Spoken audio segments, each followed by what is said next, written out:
Olá, meus amigos aqui do canal Igor Awad, tudo bem? Hoje nós vamos dar sequência aqui sobre este livro, análise deste livro aqui, O Estado Tecnocrático, de José Pedro Galvão de Souza. Nós fizemos um primeiro vídeo sobre este livro, né, a convite e a pedido do nosso querido amigo José Loredo Filho, da livraria Resistência Cultural Editora, que tem feito um trabalho brilhante, muito importante para a retomada de pensadores do quilate do José Pedro Galvão de Souza no Brasil. Então, a gente fechou o último vídeo tratando sobre o paralelismo que existe entre a filosofia moderna e a forma de Estado também moderno, né? Então, o José Pedro Galvão de Souza, no final do primeiro capítulo, ele coloca aí a sociedade, né, ele faz um paralelo com o pensamento de Descartes. Descartes compreende que a realidade está cindida entre sujeito e objeto, né? Então, o sujeito passa a ser considerado, sim, algo apartado do mundo, e justamente a teoria do conhecimento moderna vai ter por finalidade fazer a ponte entre essas duas dimensões da realidade, sendo que aquilo que se considera tradicionalmente como matéria fica a cargo do mundo, né? E, a grosso modo, né, falando assim de uma maneira genérica, e aquilo que se entende como forma, isso fica no sujeito cognoscente. É claro que o homem é considerado como res cogitas enquanto razão e resistência enquanto corpo, né? Coexistência enquanto corpo. Estou fazendo aí uma mistureba um pouco rápida só para vocês compreenderem. É mais para fim didático do que ter um apego conceitual. Preciso que vocês entendam o esquema geral da filosofia moderna para poder entender esse raciocínio do José Pedro Galvão de Souza.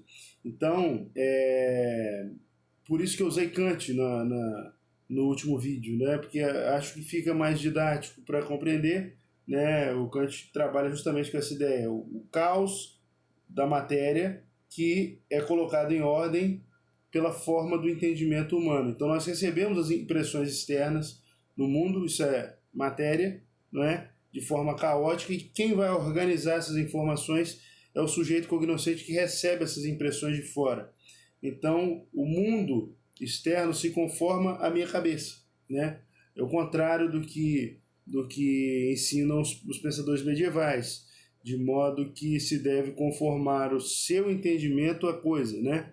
Conformar a sua mente à realidade, para se compreender bem a realidade. O Kant é uma inversão, até por isso se fala na história da filosofia, se fala na Revolução Copernicana, que o Kant foi responsável, né? Então, é isso, né? Acho que deu para entender o esquema. A gente recebe as impressões do lado de fora e a nossa cabeça organiza essas impressões que a gente recebe do lado de fora. Então, um evento simples como isso daqui, não é?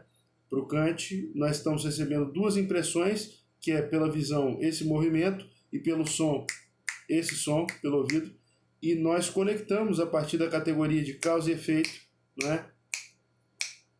A gente associa, a gente faz a conexão entre o que a gente vê e o que a gente ouve e entende que o estalar dos meus dedos, o que eu recebo pela visão, é causa do barulho que eu escuto.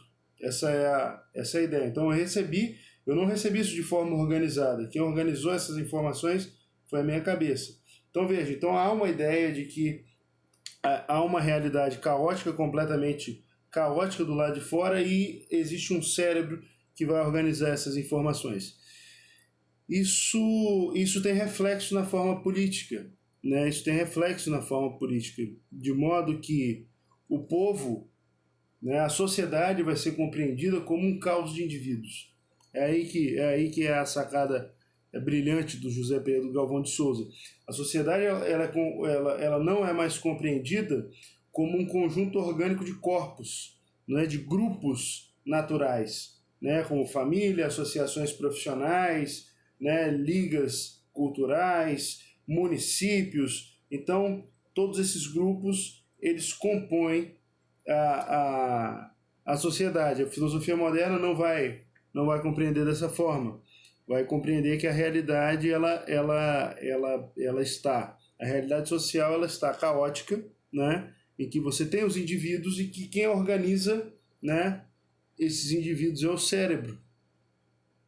Quem vai ser o cérebro vai ser o Estado, né? E aí a tese aí do Estado tecnocrático, que vai organizar isso de maneira não orgânica, mas de forma mecânica. Daí ele fala em mecanicismo, né? De forma artificial e não de uma forma natural como é na realidade, né? Como é na realidade.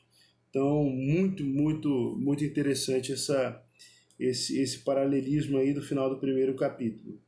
Bom, o interessante, quando a gente pula para o segundo capítulo, é já ver que o título do capítulo já nos ensina bastante coisas, que é o seguinte: a sociedade de massas e a concepção individualista de sociedade política e o direito.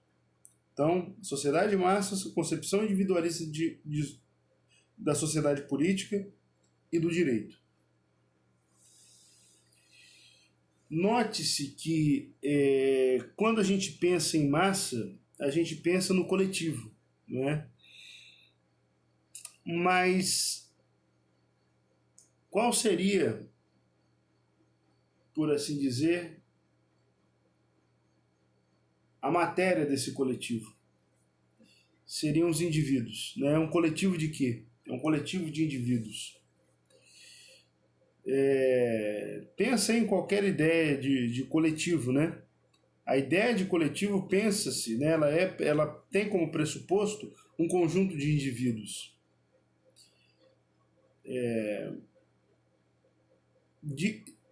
A partir disso, a gente vê que a própria concepção de massa ela não é oposta, ou seja, se massa é o coletivo, ela não se opõe à concepção individualista de sociedade. Esse é o ponto que eu reputo assim, essencial para compreender o embuste da dicotomia entre a concepção liberal e a concepção coletivista. Porque parecem que elas estão sempre em antagonismo, não é? Mas não. Elas são duas faces da mesma moeda, né? Elas são, e a prova disso é que o coletivo da concepção coletivista, ela é um coletivo de indivíduos.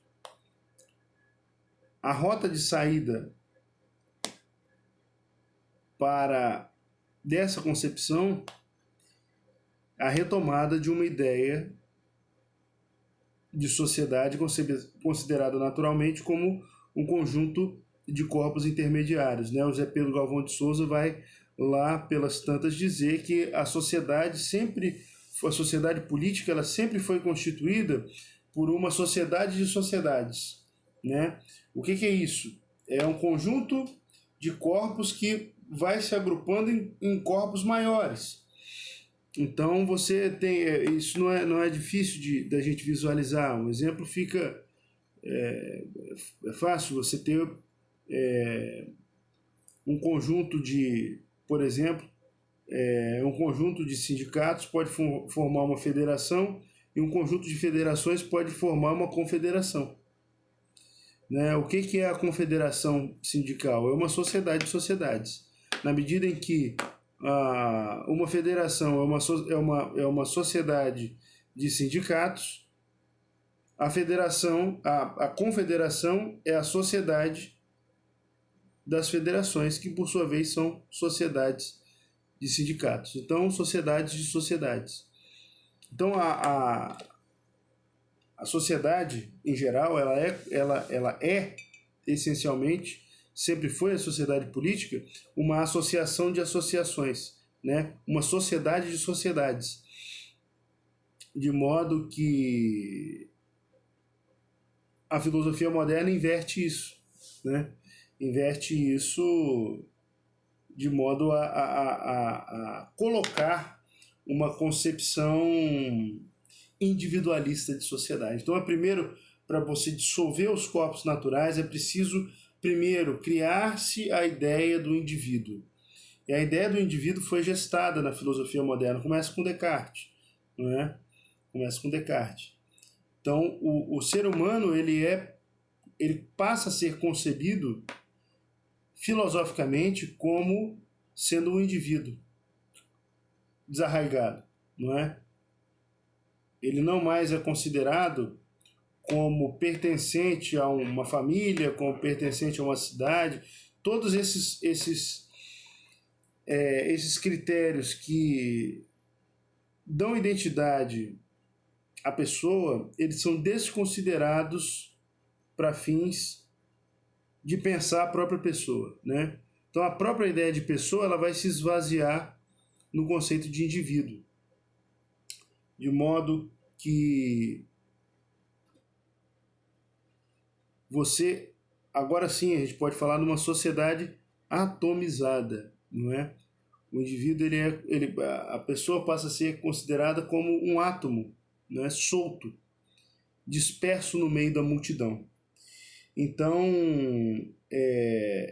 o que caracteriza a sociedade de massa, segundo José Pedro Galvão de Souza, é que ele faz uma referência ao Ortega y Gasset, né? Não se trata de uma multidão, aqui ele está divergindo um pouco do Ortega y Gasset, porque o Ortega y Gasset pensa, né, lá na Rebelião das Massas, o fenômeno de que está tudo lotado, da multidão, mas aí sim, no segundo momento, o José Pedro se aproxima do Ortega y Gasset e fala: trata-se de algo qualitativo.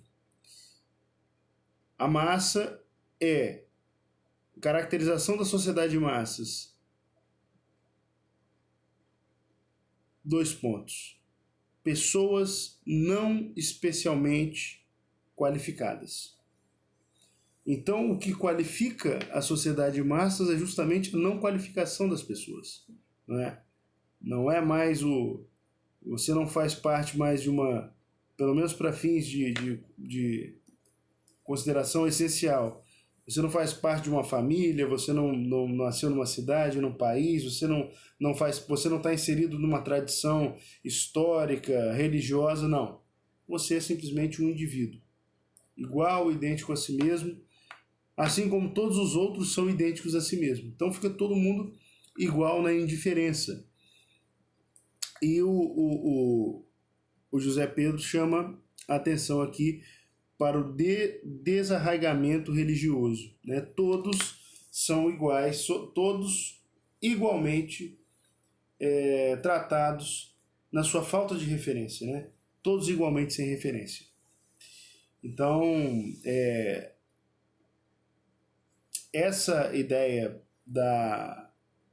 do indivíduo, ela foi gestada. Ela primeiro foi gestada intelectualmente, para depois ela ganhar força, né? Ela ganhar concretude. Curiosamente, que como é que vai ser, né, o estado de uma sociedade concebida como um bando de indivíduos, ou seja, em outros termos, como massa considerada aí como coletivo de indivíduos. Ele vai ser erigido como Estado moderno, tendo como finalidade, como causa final, o Estado tecnocrático. Né? O Estado tecnocrático. Mas é curioso o fato, né? Apesar do Estado tecnocrático ele se estruturar e ele continuar a sua marcha de desenvolvimento, a sociedade da qual brota esse Estado, ela continua sem estrutura. Né? Sem estrutura significa que não qualificação. Né? Então a massa é formada por pessoas sem qualificação, e então surge um Estado que se qualifica, se estrutura, mas essa massa que é sem qualificação e sem estrutura continua sem estrutura. Né? Vai ser o Estado que vai dar a forma, né, dessa sociedade. Então aí você tem, né, os 2 pilares que o José Pedro, já no capítulo 1, ele coloca. O Estado tecnocrático ele vai se levantar, ele vai se erguer sobre esses 2 pilares. Sociedade de massas e o dirigismo estatal. Então é preciso conceber uma sociedade massificada para então surgir o Estado como o elemento dirigente dessa sociedade massificada. Ok?